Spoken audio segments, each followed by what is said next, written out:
profanities. Ito po ay lengguwahe ng mga manggagawa at ordinaryong Pilipino na nagagalit. Mr. Elijah, hindi ko binabanggit yung lingwahe ng ordinaryong Pilipino. Ang binabanggit ko, lingwahe ng vlogger. Hindi ka ordinaryong Pilipino. Mr. Chair. Dali lang, kasalala pa ako eh. Alright. Hindi ka ordinaryong Pilipino. Tama, mali? Ordinaryong Pilipino ako, Mr. Chair. Hindi ka ordinaryong Pilipino, vlogger ka eh. No, ay manggagawa. Merong mga sinyalis na lumalabas dito sa mga pinapakita, ano man tawag natin, ipinapakita ni Congressman Abante sa kanyang mga ginagawa dyan sa Kongreso. Unang-una.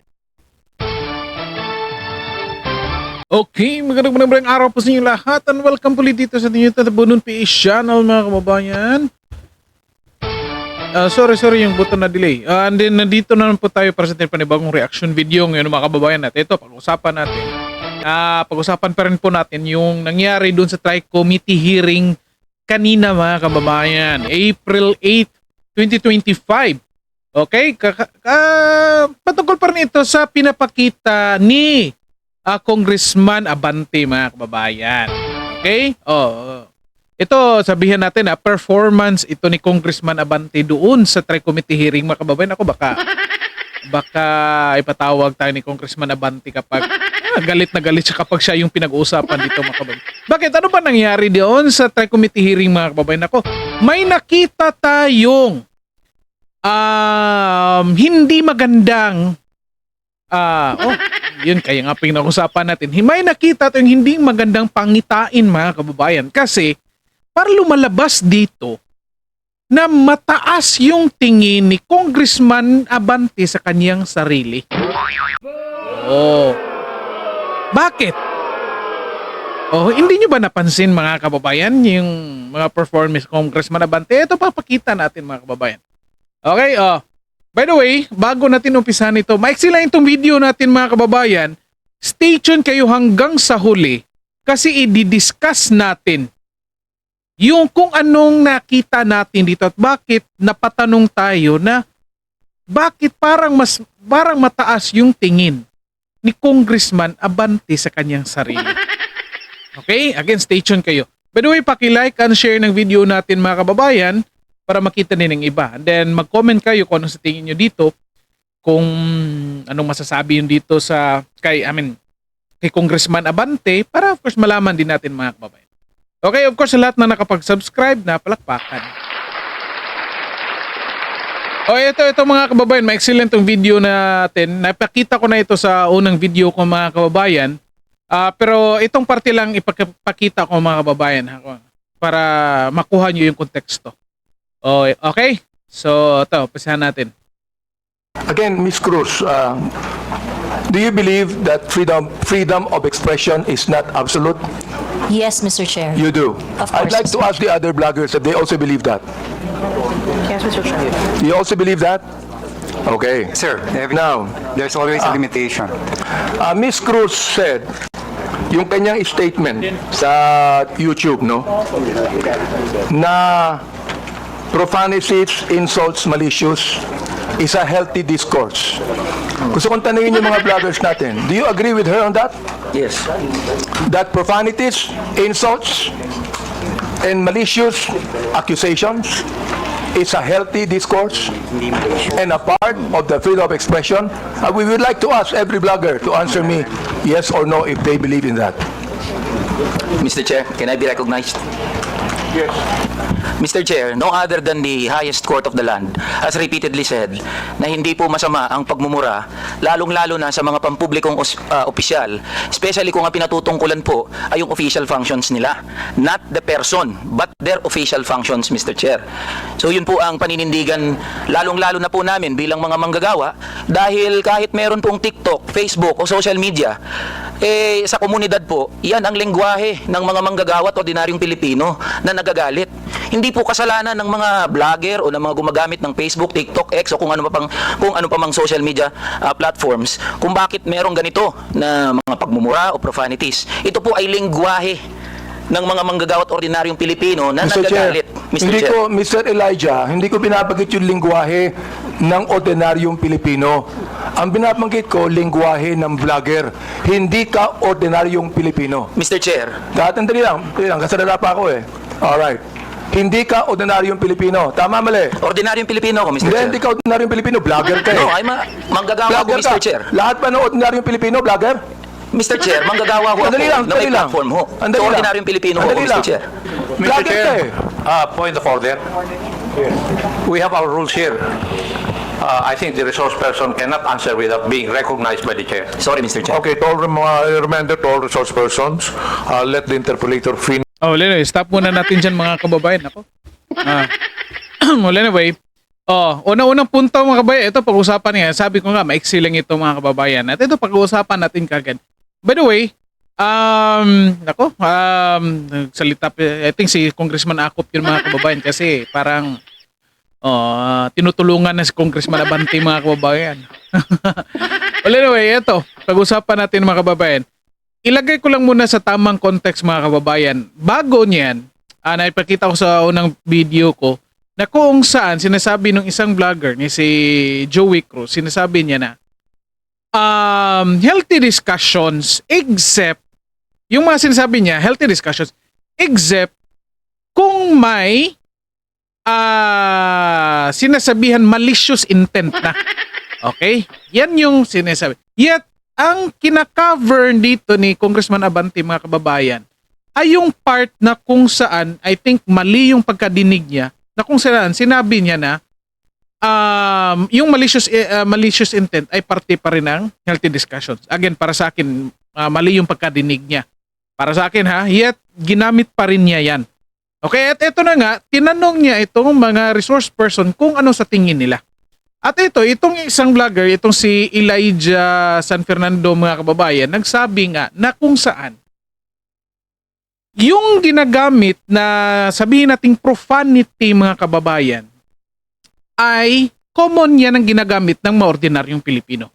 Mag-comment kayo dyan mga kababayan kung hindi kayo gumagamit ng kahit na anong profanity or kahit na anong mga words or sabihin natin hindi magagandang mga salita. Mag-comment kayo dyan. Like mga GAGO, TANGA, ano pa, like mga PI, like mga, yung sa mga Cebuano, yung mga, ano ba, yung mga Bisaya, yung mga Yawa, yung mga, ano pa, ano pa, mag-comment kayo, yung mga Piste, yung mga Atay, marang ganyan. Di ba? So, common yan language, common na expressions na ginagamit ng mga ordinaryong Pilipino. Okay? So, eto yung issue na nakikita ko. Bakit natanong ko, bakit parang mataas yung tingin ni Congressman Abante sa kanyang sarili, mga kababayan?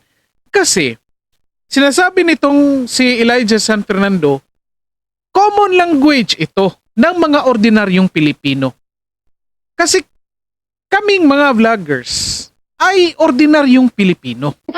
Diba? Yet, sinasabi, ini-insist dito ni Congressman Abante mga kababayan na hindi kayo ordinaryong Pilipino. Bakit? Ano ba tayong mga vloggers? Membro ba tayo ng Avengers? Para sabihin ni Congressman Abante na tayo ay hindi ordinaryong Pilipino? Sa tingin nyo mga kababayan, kung membro ako ng Avengers, ano kaya ako? Sino ba? Si The Flash kaya ako? The Flash membro ba ng Avengers? I think magkaiba yata mga kababayan. Kasi ini-insist niya talaga na yung mga vloggers hindi ordinaryong Pilipino. Hindi ko siya maintindihan kung saan, bakit niya nasabi yung mga vloggers hindi ordinaryong Pilipino. Kaya nga nagsasalita tayo dito sa social media kasi wala tayong kapangyarihan or wala tayo sa posisyon na kung saan yung mga tao makikinig sa atin. Kaya nga ginagamit natin itong social media, ginagamit ng ordinaryong Pilipino itong social media para makita, malaman at mapakinggan ng iba't ibang tao. Kaya nga nandito tayo kasi ordinaryong Pilipino tayo. Ang nakita ko dito mga kababayan, na parang sa context na sinasabi ni Congressman Abante na kung saan para sa kanya kung isa kang influencer. Oh, again ha. Ito yung nakikita ko. Correct me if I'm wrong mga kababayan. I-comment nyo dyan kung anong nakikita nyo dito sa ibig sabihin ni Congressman Abante na yung mga vloggers na hindi ordinaryong Pilipino. Kasi wala akong naiba. Dalawa lang nakikita ko mga kababayan. Unang-una, kung hindi ordinaryong Pilipino yung mga vloggers, posible, either miyembro sila ng, yun nga, mga superheroes, or eto nga, sinasabi ko na, kasi nga, parang influencer, so parang kinoconsider ni Congressman Abante na nasa mataas ka na posisyon. Yet in the first place mga kababayan, kaya nga dito tayo sa social media nagsasalita, which is yan yung ginagawa ng karamihan sa atin. Kasi wala tayo sa posisyon. Wala tayo sa posisyon na kung saan yung mga tao makikinig sa atin. Wala tayo sa ano ba to? Hindi tayo radio announcer, hindi tayo artista. Gwapo lang tayo pero hindi tayo artista. Wala tayo sa posisyon. Kaya nga, masasabi natin, ordinaryong Pilipino, ordinaryong manggagawa tayo. Kahit nga, yung ibang tao, yung ibang opisyal, yung ibang artista, nagsasabihin pa nga nila sa sarili nila na ordinaryong tao lang kami. Kalahin nyo, artista na yan, ha? Artista na yan. Kumikita na yan ng malaki. Sikat na. Influencer na yan. Yet, yung iba, sasabihin pa na, ordinaryong tao lang kami. Okay? So, ito lang yung nakikita ko na parang acceptable dun sa, parang reasonable dun sa sinasabi ni Congressman Abante kasi nga influencers yung mga vloggers. So, parang ini-expect niya kung influencer ka, sikat ka, so dapat careful ka sa mga sinasabi mo kasi mataas ang antas ng pagkatao mo.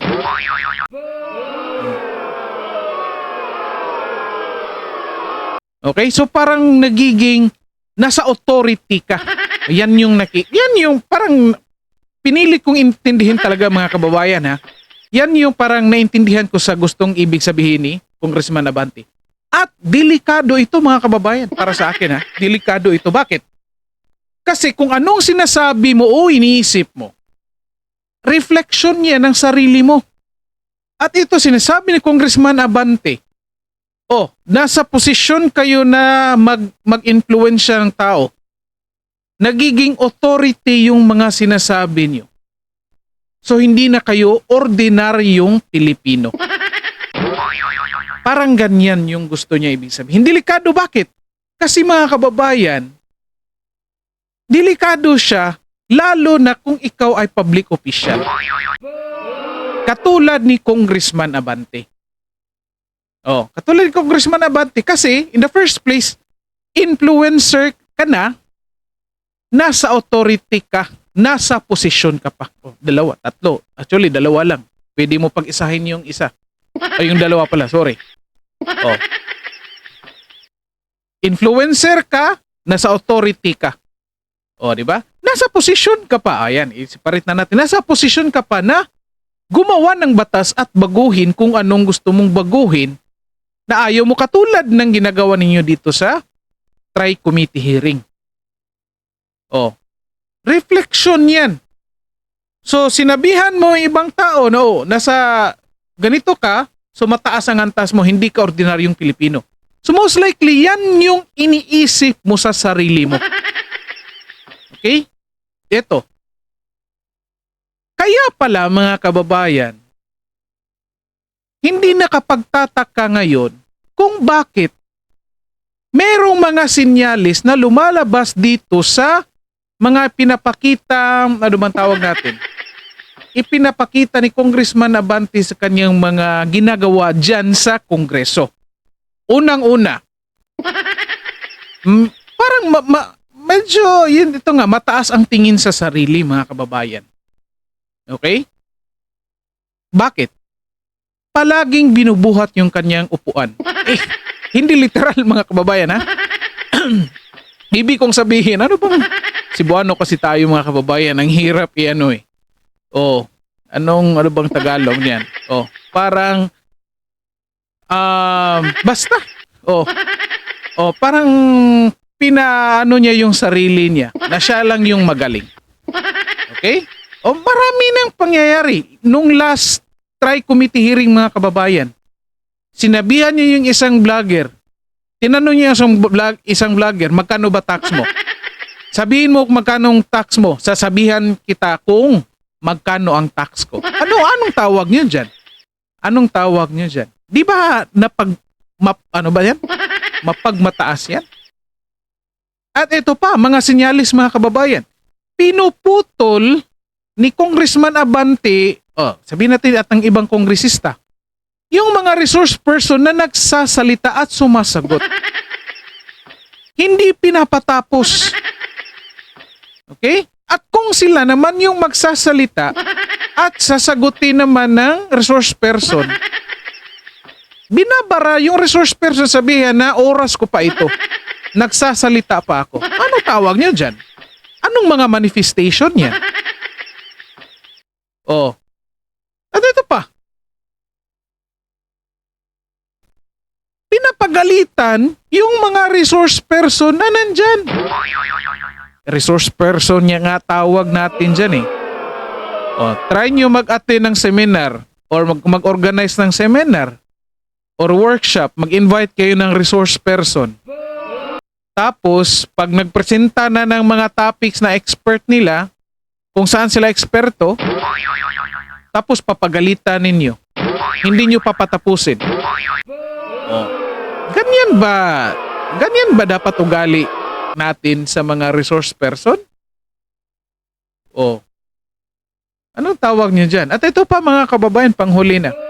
Kasi kapag iniisip mo na ikaw ay nasa posisyon at importanteng tao ka, most likely mga kababayan, iisipin mo na kailangan mong ipresenta yung sarili mo na maganda sa harap ng ibang tao. At paano mo gagawin yan? Bibili ka at gagamit ka ng mamahaling gamit. Tignan nyo yung mga ginagamit ni Congressman Abante. O, alam naman natin. O, may naibulgar na naman yan sa social media. Yung sasakyan. Yung belt na ito, masamang pangitain ito mga kababayan ha. Hindi ko sinasabing siya talaga. Tinanong lang natin. Pero ito parang mga senyalis ito. At ito pa, panghuli. Delikado kasi yung kasabihan nga natin na yung mga public officials talaga. Yung mga public officials natin ay parang sila yung katulong natin. Diba? Kaya nga tinatawag na public servant eh. Public servant. Servant from the term servant. Diba? So paano na lang kung ang servant natin iniisip na mas mataas yung sarili nila, kaya kailangan nilang magsuot ng mamahaling gamit, presentabling damit, maganda yung paano anong mangyayari sa atin? Hindi ko sinasabi na dapat di ba? May rules naman na sinusunod. Pero kapag isinaksak mo ito sa pag-iisip mo na ganito, delikado ito mga kababayan. Mag-comment kayo dyan kung anong masasabi nyo dito mga kababayan. Ito mga opinion lang. Mga observations lang natin mga kababayan ha. Kasi delikado yung napag-iisip nung naipakita ni Congressman Abante dito sa porsyon na ito mga kababayan. I-comment nyo dyan kung anong sa tingin nyo. Okay? So sabi ko nga, maiksi lang ito. By the way, paki-like and share ng videos natin mga kababayan. And then paki-subscribe na rin po sa ating channel. So dito na lang po muna tayo at kita-kita po tayo sa susunod. Okay? Maraming salamat sa lahat at magandang araw sa inyo.